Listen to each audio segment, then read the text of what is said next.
Boa tarde, pessoal. Meu nome é Daniela Tremarim, sou psicóloga e psicanalista, e a pedido de muita gente, eu vim esclarecer um pouco para vocês como as famílias de mãe ou pai, na verdade ambos narcisistas, né, formam um filho narcisista ou, na verdade, um filho dourado e um bode expiatório. Como acontece isso? Como esta mãe ou esse pai escolhem este filho e por que é que um deles vai se tornar, então, um filho também, né, com transtorno narcisista e o outro não, ok? Espero ajudar vocês com esse esclarecimento. Então, vou começar pelo seguinte, tá? Quando a gente nasce, nós nascemos apenas com dois tipos de personalidade. Na verdade, ou com um ou com outro. Existem dois tipos e alguém vai nascer com um tipo e o outro com outro, ok? Qual é este tipo? Não tem bem um nome tão claro para esse tipo de personalidade. Então, eu vou tentar falar de um jeito simples, em palavras comuns, para que a gente consiga se entender. Ou uma criança, então, um bebê, nasce com uma personalidade um pouquinho mais egoísta, e não tomemos aqui egoísta no sentido pejorativo, ruim e mal, tá, pessoal? Não.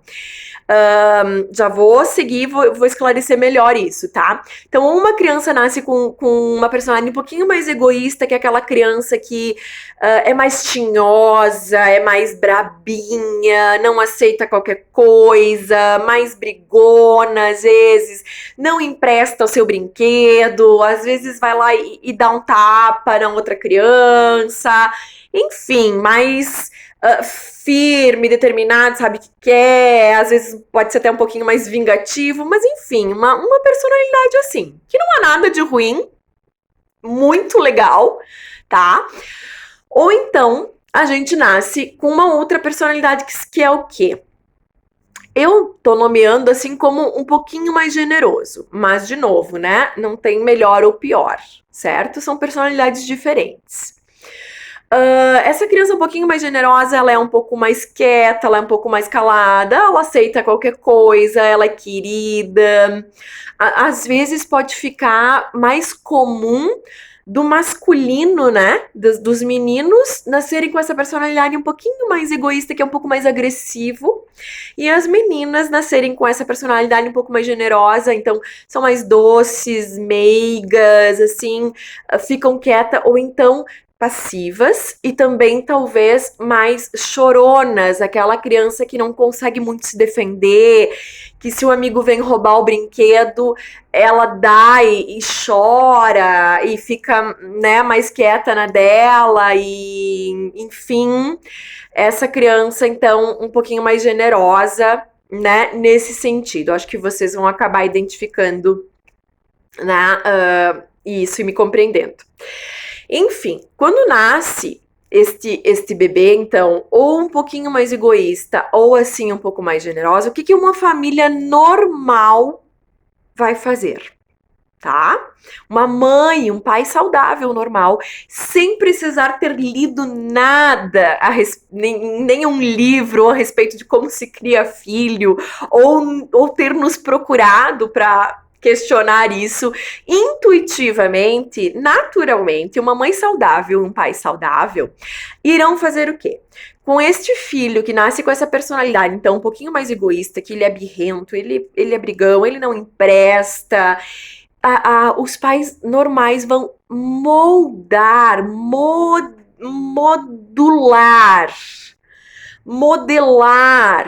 a personalidade da gente, né, das crianças. Esse é o papel dos pais.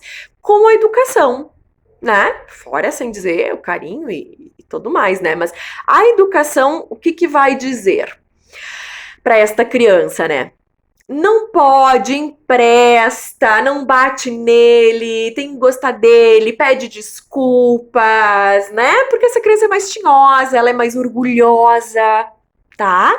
Então, faz parte desse perfil que eu chamei, assim, um pouquinho mais de ter um orgulho um pouco maior, então não pede desculpa, né? Então, os pais normais vão lá e ajudam esta criança que tem essas dificuldades, que tem esse impulso um pouco mais agressivo, a segurá-la, a dizer não pode, não tá certo, empresta, e vai instalar nessa criança uma questão de um pouco mais de generosidade, carinho, de controle do seu impulso, de segurar, né? E assim a gente vai adaptando o ser humano para a vida social. A criança que nasce mais generosa, o pai e a mãe normais, ok?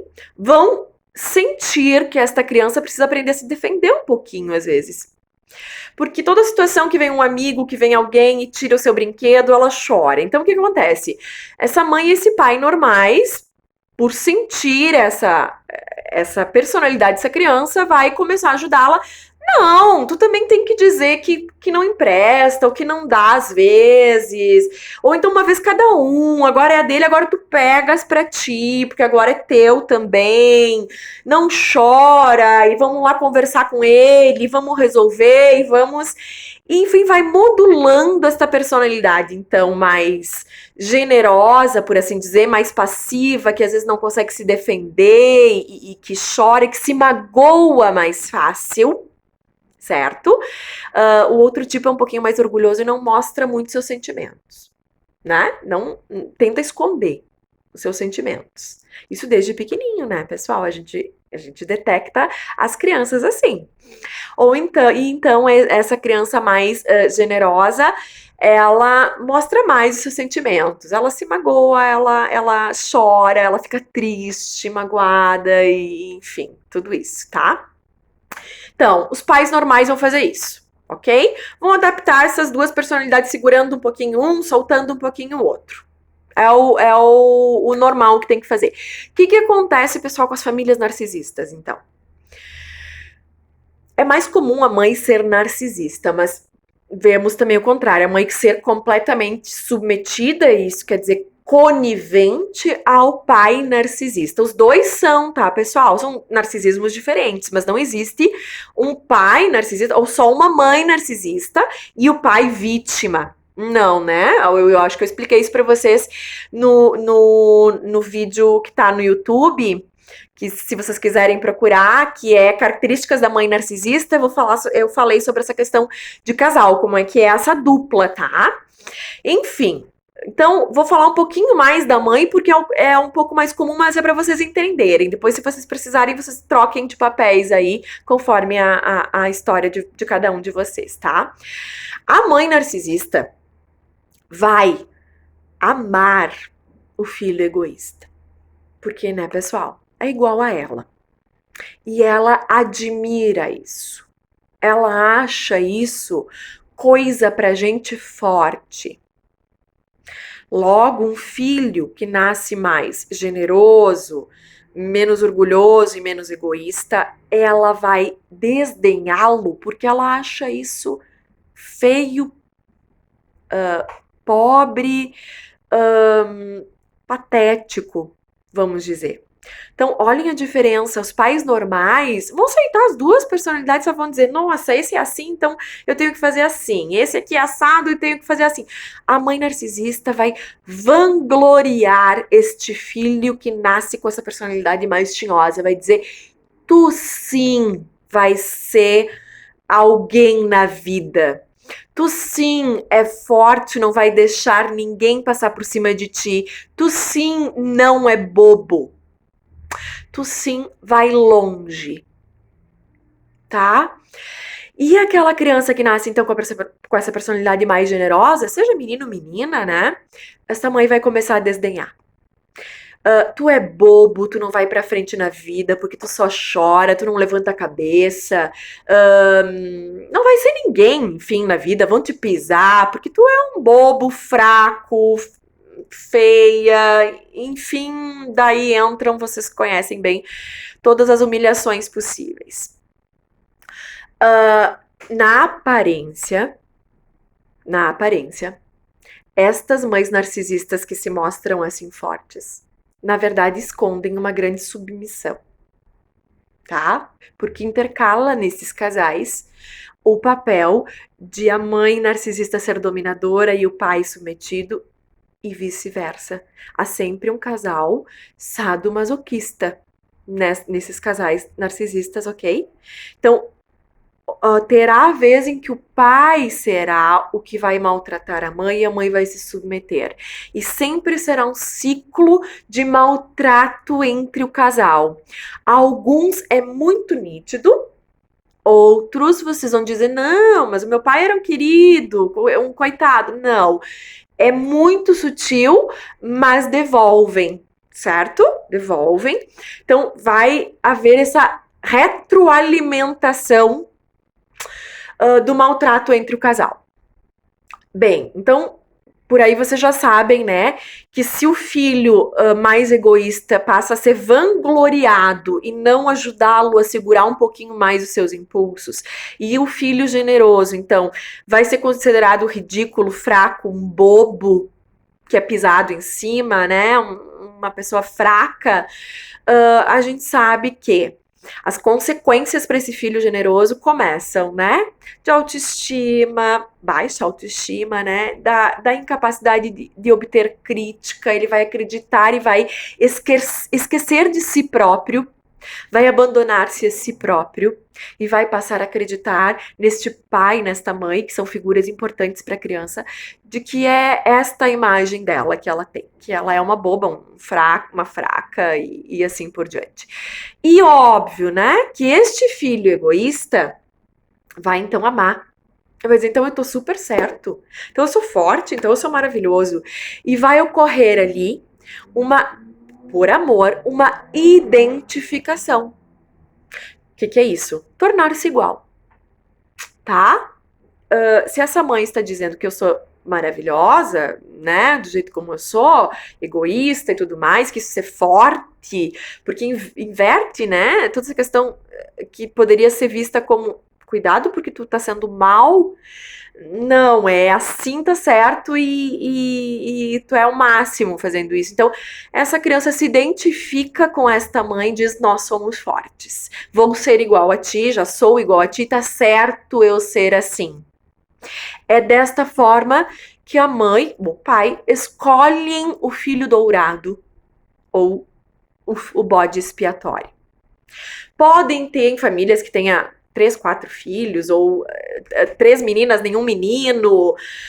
Bom, vai escolher pela personalidade, tá? Inclusive por traços parecidos, certo? Mãe narcisista é uma mãe egoísta, ela olha pro espelho, tá? Então o filho tem que ser o espelho dela.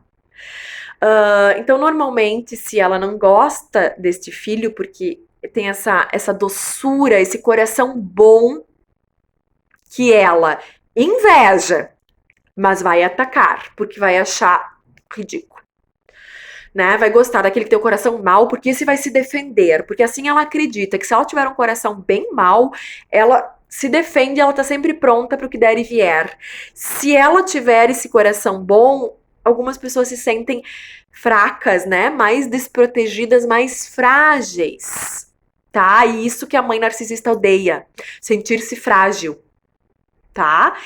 Então, tava colocando para vocês que essa criança generosa, que começa a ser atacada e desdenhada por esta mãe, que foi escolhida então para ser o bode expiatório, depositário de todas as frustrações, de tu tem os cabelos do teu pai, já tem uma relação de ódio entre o casal, então assim, a criança normalmente é escolhida, esse bode expiatório é escolhido porque é mais parecido com o pai do que comigo, né? Comigo, mãe. Certo? Então é aí que elas implicam bastante. Mas eu ia dizer que a questão do desamparo nesta criança que vai ser o bode expiatório, então, que é atacada o tempo todo, fará com que ela renuncie, desampare o pessoal, porque assim, né, uma criança de 4, 5, 8 anos não pode pegar as malinhas e dizer, eu tô indo morar na casa da Dinda, da vizinha que é bem melhor.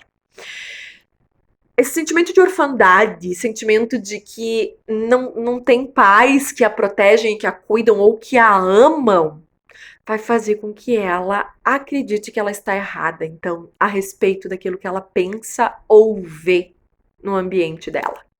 Ela vai passar a acreditar, por isso abandonar-se, Vai passar a acreditar que ela é isto. Que então ela é boba, fraca, enfim, né? Aquele ser humano que a mãe então ali diz que desta forma, se ela acabar acreditando para negociar dentro dela que ela se sinta menos desprotegida ou órfã, desamparada na sua infância, ela vai acabar se sentindo um pouquinho mais forte e é o jeito que ela vai encontrar de sobreviver nesse ambiente. Então, eu acabo acreditando que eu sou péssima mesmo para sobreviver nesse ambiente, porque acaba sendo melhor do que eu continuar pensando que eles podem ser loucos e eu estou certa. Por essa questão do desamparo, uma criança vai preferir pensar que ela está errada, tá? A confusão que é criada, porque estas mães, principalmente, dizem à criança: o que tu vê é coisa da tua cabeça. Que ela está errada no que ela vê ou percebe, né? Desde pequena ou na adolescência, a pessoa vai começar a dizer: não, mas tu é assim, mãe, tu é assado. Elas utilizam esse recurso, né? Que elas têm para então confundir, né, a criança, para ela deixar de acreditar nela e passar a acreditar que ela seja um ingrato e que ela vê tudo errado. Então, essa confusão extremamente prejudicial. Uma questão para deixar clara, né, pessoal, que eu posso explicar com mais delicadeza em outro momento. Lembre-se que esses pais, né, mães narcisistas, não são psicopatas. O psicopata planeja tudo, por mais que pareça que elas planejam. Não, elas não fazem com a intenção. Pelo contrário, é tão louco, tão maluco, diferente. O psicopata é mau. A mãe narcisista, ela tem maldade, mas ela não calcula. No entanto, que vocês vão me dar razão, porque essas mães dizem: da onde tu tira que eu te disse isso, ou que eu quis te machucar, ou que não, tu entende tudo errado. Realmente é verdade, elas não fazem isso querendo, como um psicopata faria, né? Eu faço um mal, mas eu vou tentar confundi-lo. Isso não é consciente, pessoal, tá? Fazem isso por usar os mecanismos de defesa delas, porque elas estão sendo atacadas e elas precisam se defender. Então, elas vão dizer: não sei de onde tu tira, até mesmo porque não falei isso. Porque a gente tem duas formas de se comunicar, ou pelo consciente ou pelo inconsciente. O tempo todo, essas duas coisas nos atrapalham, né? Para nós mesmos, e quando a gente vai ouvir alguém, que às vezes a gente escuta o inconsciente da pessoa e não foi isso que ela quis dizer, e aí, ó, né? E a gente quis falar uma coisa que é o consciente, mas daqui a um pouco o nosso inconsciente pula em cima da gente e acaba dizendo antes da gente. Então, essas duas linguagens, o ser humano é permeado por elas, pelo que quis dizer e pelo que estava dentro e acabou dizendo e não sabe. Então, essas mães falam uma coisa que é o consciente e o que está dentro delas é o que é prejudicial, que é a maldade, que é a inveja, que é a concorrência, né? Que é todos esses aspectos que a gente já sabe horríveis, né? Vai saltar, vamos dizer assim, para fora.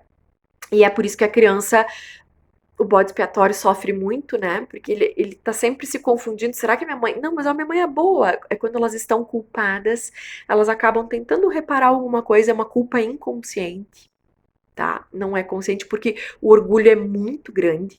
No entanto, que o orgulho é doença nessas mães, porque o orgulho é o narcisismo, é o cúmulo do egoísmo, né? É numa quantidade muito grande. Então, o orgulho vai se tornar um egoísta patológico, né? Que são as mães narcisistas. Eu espero ter esclarecido. Espero que ajude vocês e tô disposta a gente conversar sobre as dúvidas que vocês tiveram. Tá bem, pessoal? Um grande abraço e até o próximo vídeo.